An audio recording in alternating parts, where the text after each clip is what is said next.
नमस्कार मित्रों, मैं आलोक तिवारी आप सभी का legal and logical YouTube vision channel पर हार्दिक स्वागत करता हूं। कानून सिर्फ वकीलों के लिए नहीं है, कानून देश के हर नागरिक के लिए है। कानून की जानकारी आपकी ताकत बढ़ाती है। देश के कानूनों को जानना आपका संवैधानिक अधिकार है। अब कानून पढ़कर नहीं, केवल सुनकर आसानी से समझिए। आज हम चर्चा करेंगे एक कानूनी और राजनीतिक विवाद की, जो सालों से चर्चा में बना हुआ है। यह है प्रधानमंत्री नरेंद्र मोदी की डिग्री से जुड़ा हुआ विवाद। ये पूरा विवाद एक साधारण आरटीआई से शुरू हुआ था, लेकिन अब ये गुजरात हाईकोर्ट से होता हुआ सुप्रीम कोर्ट तक पहुंचा और अब मामला दिल्ली हाईकोर्ट में भी सुना जा रहा है। हम इस पहेली को भी समझेंगे कि कैसे इस मामले में अरविंद केजरीवाल की एंट्री हुई, क्यों सीआईसी केंद्रीय सूचना आयोग ने मोदी जी की डिग्री सार्वजनिक करने का आदेश दिया, कैसे गुजरात यूनिवर्सिटी ने इस आदेश को कोर्ट में चुनौती दी, क्यों अरविंद केजरीवाल और संजय सिंह पर मानहानि का केस चला और गुजरात हाईकोर्ट ने उन पर 25,000 रुपए का जुर्माना भी लगाया। अब यही मामला दिल्ली हाईकोर्ट में क्यों चल रहा है, हम इस पूरे मामले को शुरुआत से लेकर अब तक के घटनाक्रमों से समझेंगे, ताकि आप इस पूरे डिग्री विवाद को विस्तार से समझ पाएं। मैं दर्शकों से आग्रह करूंगा कि वे वीडियो को पूरा देखें, उन्हें बहुत अच्छी जानकारी मिलेगी और मज़ा भी आएगा। और साथ ही वे बच्चे जो कंपटीशन प्रतियोगिता परीक्षाओं की तैयारी कर रहे हैं वो भी इसे ध्यान से सुने, क्योंकि अब तो ये प्रश्न पत्रों में भी आने लगा है कि मोदी जी की डिग्री का विवाद बताइए, प्रधानमंत्री की डिग्री का विवाद बताइए। चलिए चर्चा प्रारंभ करते हैं। मामला प्रारंभ हुआ एक व्यक्ति हंसराज जैन द्वारा 2016 में आरटीआई के अंतर्गत दिल्ली विश्वविद्यालय से प्रधानमंत्री नरेंद्र मोदी की शैक्षणिक डिग्री मांगने को लेकर के, जिसमें यह जानकारी मांगी गई थी कि श्री नरेंद्र मोदी नाम के कितने व्यक्तियों ने 1978 में बाहरी छात्र के रूप में बीए पास किया था। दिल्ली यूनिवर्सिटी ने सूचना देने से मना कर दिया। साथ ही केंद्रीय जन सूचना अधिकारी ने भी कहा कि उम्मीदवारों का प्रवेश रोल नंबर के आधार पर दिया जाता है। इसके अलावा मांगी गई जानकारी बहुत सामान्य प्रकार की है, क्योंकि वह सभी उम्मीदवारों का विवरण जानना चाहते थे जिनका नाम एम अक्षरों मोदी और एन अक्षरों नरेंद्र से शुरू होता है। तो ऐसे तो बहुत सारे लाखों में होंगे। रोल नंबर प्रदान न किए जाने पर इस तरह के नामों की खोज करना बहुत कठिन है, ये दिल्ली यूनिवर्सिटी ने कहा, क्योंकि डेटा रोल नंबर के अनुसार रखा जाता है। अपील अधिकारी ने भी इस उत्तर को बरकरार रखा जो दिल्ली यूनिवर्सिटी ने दिया था। दोबारा 2016 में नीरज सक्सेना नाम के व्यक्ति ने आरटीआई में अरविंद केजरीवाल के वोटर आईडी कार्ड का मुद्दा उठाया। अरविंद केजरीवाल ने 2014 में मुख्य निर्वाचन अधिकारी दिल्ली के पास जमा किए गए फॉर्म 8 में अपने निवास स्थान का पता एमपी हॉस्टल 514 वीबीपी हाउस रफी मार्ग नई दिल्ली अंकित कराया था। सूचना के अधिकार में सक्सेना जी ने यह जानना चाहा कि उक्त आवास जो मध्य प्रदेश सरकार का है, जिसे केजरीवाल ने अपना आवास बताया है चुनाव अधिकारी को, यह किस सांसद या राजनीतिक दल के नाम आवंटित किया गया है और केजरीवाल इसमें कब से निवास कर रहे हैं, यह प्रश्न उसने पूछा था। चुनाव पंजीकरण अधिकारी ने मांगी गई सूचना का जवाब देते हुए कहा कि यह जांच का मामला है, सूचना का नहीं, और उसने मना कर दिया। तो ये सक्सेना जी, नीरज सक्सेना मामले को केंद्रीय सूचना आयोग ले गए। चूंकि मामला अरविंद केजरीवाल से संबंधित था, जो दिल्ली के मुख्यमंत्री भी थे, इसलिए आयोग ने अरविंद केजरीवाल से भी उनका पक्ष जानना चाहा, जिसके जवाब में अरविंद केजरीवाल ने अपने निवास के संबंध में तो कुछ नहीं बताया, परंतु आयोग को पत्र लिख करके कहा कि उनके वोटर आईडी के संबंध में जानकारी देने में उन्हें कोई एतराज नहीं है। साथ ही उन्होंने पत्र में लिखा कि प्रधानमंत्री नरेंद्र मोदी की डिग्री सार्वजनिक की जानी चाहिए। उन्होंने यह भी कहा कि सूचना आयोग मोदी की डिग्री दिखाने के मामले में बाधा पहुंचा रहा है, और उन्होंने सूचना आयोग के उद्देश्य पर सवालिया निशान खड़े कर दिए। तो अब ये लोग जो कहते हैं कि अरविंद केजरीवाल जी सीधे सीधे इसमें नहीं थे, तो यहाँ से मतलब आयोग को उन्होंने पत्र लिखा था, उसके द्वारा वो इनकी एंट्री इसमें हुई थी। इस पत्र से सूचना आयोग दबाव में आ गया, क्योंकि सूचना के अधिकार में नीरज सक्सेना द्वारा चाहिए गई सूचना में नरेंद्र मोदी की डिग्री का कोई जिक्र ही नहीं था, और सूचना मात्र केजरीवाल के एमपी हॉस्टल वाले आवास के बारे में चाहिए गई थी कि किसको अलर्ट हुआ और कब से रह रहे हैं।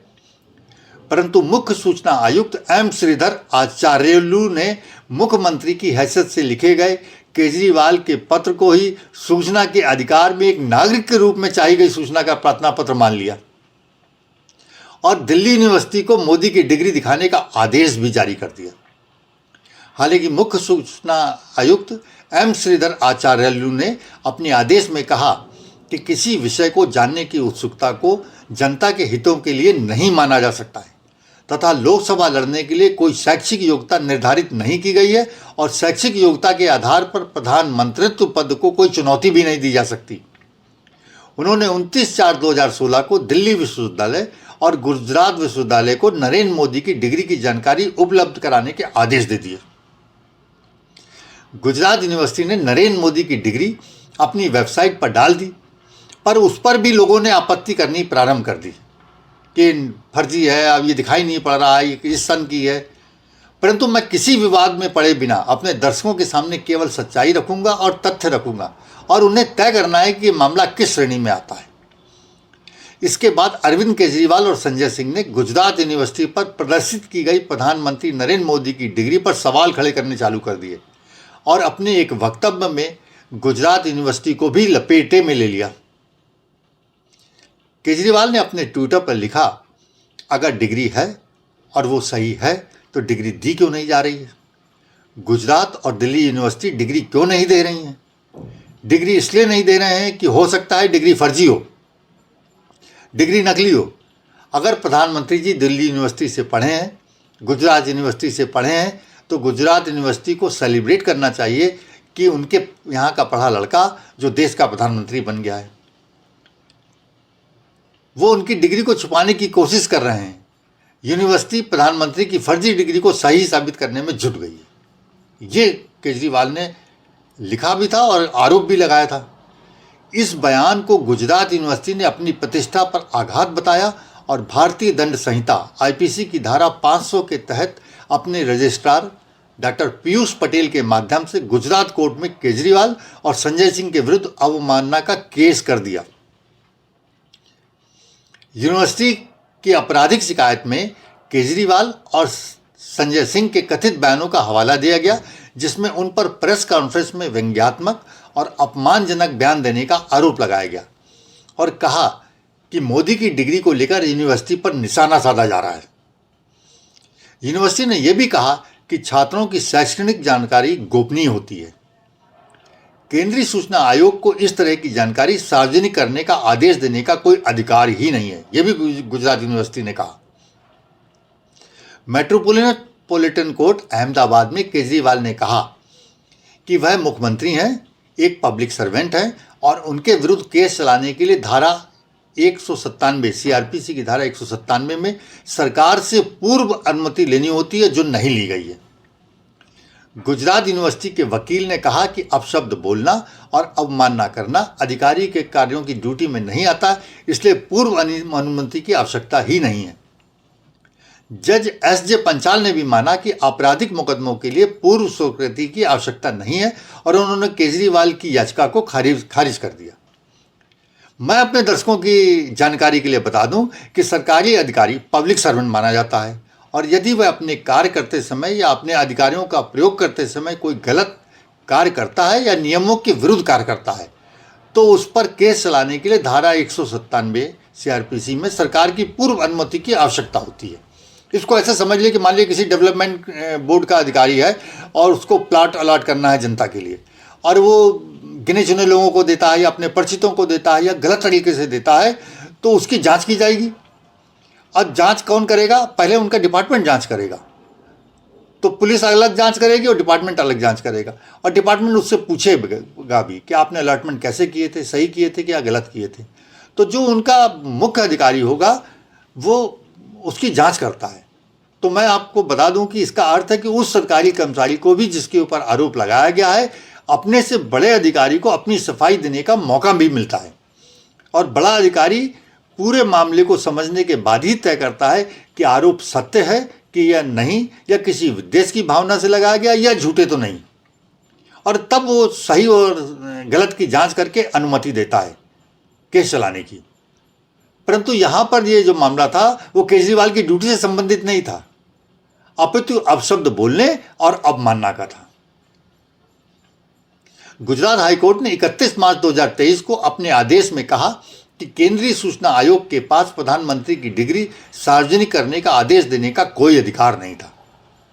कोर्ट ने यह भी कहा कि किसी भी नागरिक को ऐसी व्यक्तिगत जानकारी मांगने का हक नहीं है जब तक कि यह जानकारी सीधे सीधे किसी सार्वजनिक हित के मामले से जुड़ी हुई ना हो।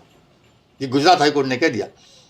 गुजरात हाईकोर्ट ने केंद्रीय सूचना आयोग द्वारा प्रधानमंत्री नरेंद्र मोदी की डिग्री दिखाए जाने के आदेश को रद्द कर दिया और अरविंद केजरीवाल पर 25,000 रुपए का जुर्माना भी लगाया।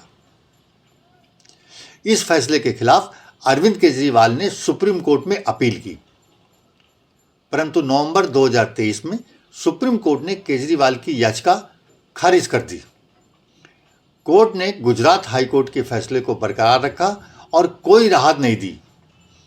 केजरीवाल के वकील अभिषेक मनु सिंघवी ने कोर्ट में कहा कि केजरीवाल द्वारा क्षमा याचना की जा सकती है। मतलब ये केजरीवाल के जो वकील थे उन्होंने एक तरीके से ऑफर दिया कि वो माफ़ी मांग सकते हैं केजरीवाल।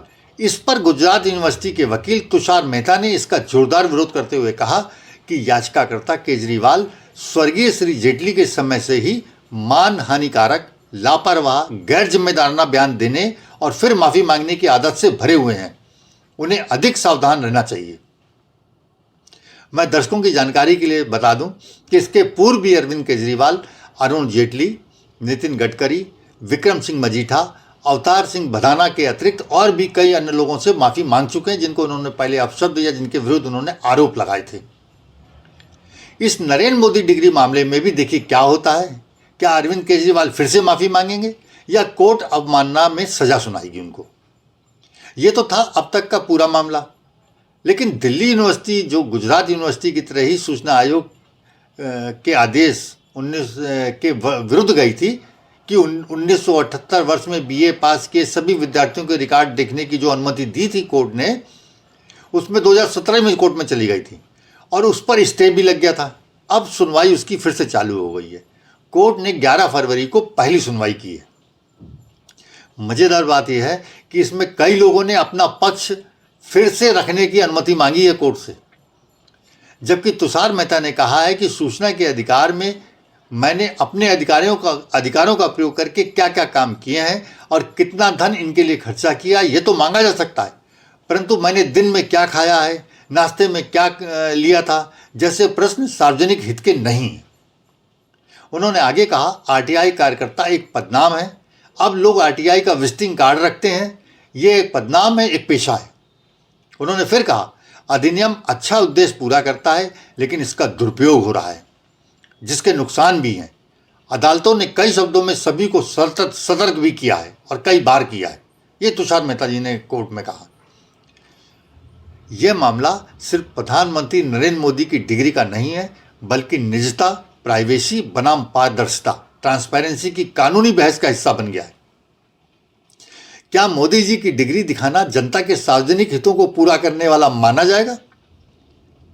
हालांकि गुजरात यूनिवर्सिटी ने मोदी जी की डिग्री वेबसाइट में डाल रखी है और बीजेपी नेता भी इसे मंचों से सार्वजनिक रूप से दिखा चुके हैं। फिर प्रश्न उठता है कि इस तरह के मामले क्या हमारी जुडिशरी यानी कोर्टों का कीमती समय बर्बाद नहीं कर रहे हैं कि नहीं साहब, हम ये तो फर्जी है, हम तो यूनिवर्सिटी में जाकर के ही अपनी आंखों से देखेंगे। आपकी इस मामले पर क्या विचार है? क्या प्रधानमंत्री की डिग्री सार्वजनिक होनी चाहिए? हमें कमेंट बॉक्स में बताइएगा। अगर आपको ये वीडियो पसंद आया हो तो इसे लाइक करें, शेयर करें और हमारे चैनल को सब्सक्राइब भी करें। हम आपसे फिर मिलते हैं एक नए विषय और विमर्श के साथ। तब तक के लिए जय हिंद, जय भारत, धन्यवाद।